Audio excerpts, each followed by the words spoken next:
我们呢就不辜负了善导大师的苦心啊！今天我们现在借用这个机会来跟各位报告这一章，叫做善导大师开示。他说：六方等佛殊舍，定为凡夫作证，念佛罪灭得生。若不依持正得生者，六方诸佛殊舍，一出口以后，终不还入口，自然坏烂。太重要了，这一段话。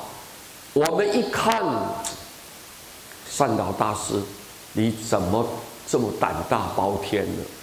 你说所有的诸佛，你看那个一出口以后，你不会伸出去，不会回来了。那个伸出去就收不回来，自然会坏掉，会烂掉。所有诸佛会有这种情况，各位啊，佛不可能啊，不可能有这种现象啊，对不对？但是他为什么敢讲这种话？就在强调，在说明。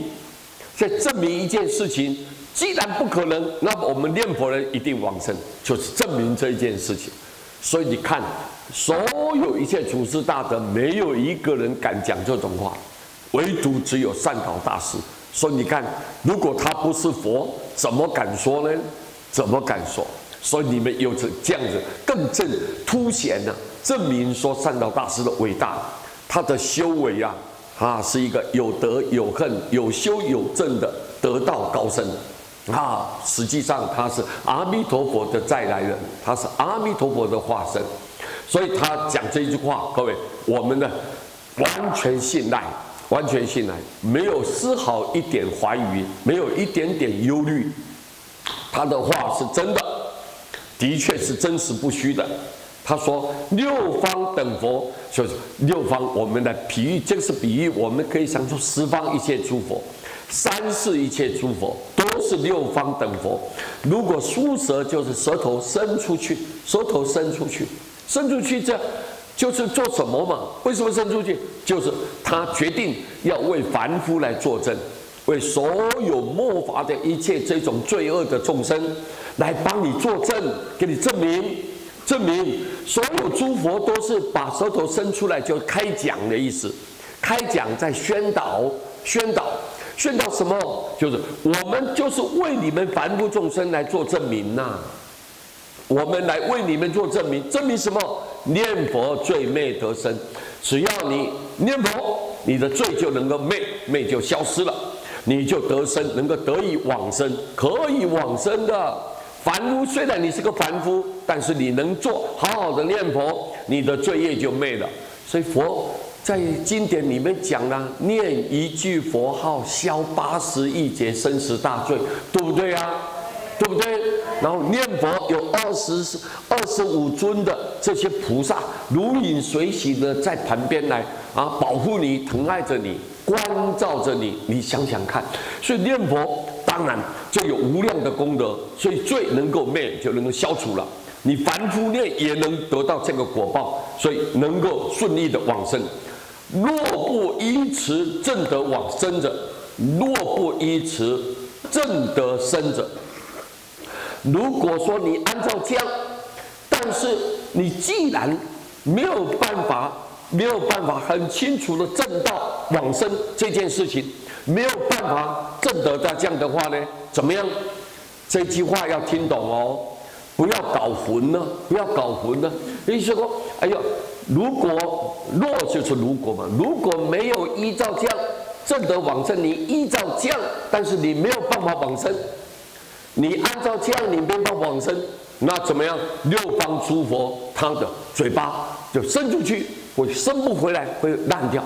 但是如果你按照这样，如果你念佛，就绝对能往生，对不对？因为佛是不可能烂掉的的舌头不可能坏烂了，不可能坏，也不可能烂掉。就证明了我们所有的凡夫众生，只要念佛，一定可以证得往生，对不对啊？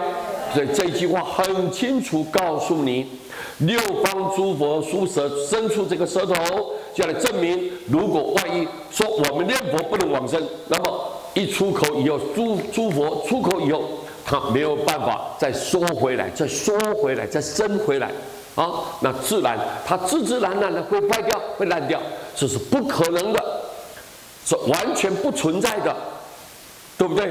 这种是没有办法发生的事情。但是为什么他敢这句话，就来凸显证明一件事情：你念佛一定能证得往生。如果他不能往生，那佛就骗我们众生。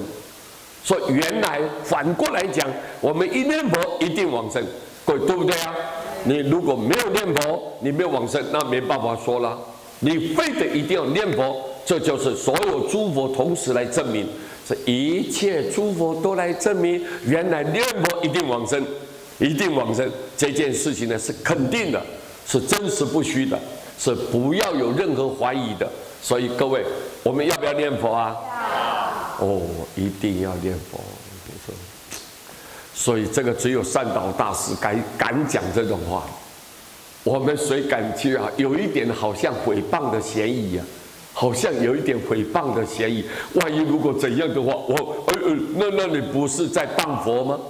但是为什么他能冒着这样的话，这种嫌疑这样的来讲这种话呢？原因就证明更来加强什么？所有佛呢都来为凡夫证明，念佛一定往生，念佛一定往生，念佛全部往生，念佛大家都可以往生。就证明这一件事情，算凡夫就是我们这种造罪的、造业的凡夫都可以往生。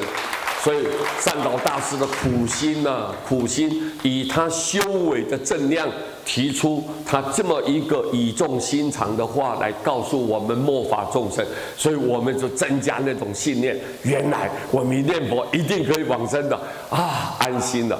所以念佛叫做靠佛，念佛叫做靠佛。你一念佛一定成就啊！今天我们非常高兴，把这一段短短的内容呢，跟各位大家一起分享啊！祝福大家念佛成佛，谢谢大家，阿弥陀佛。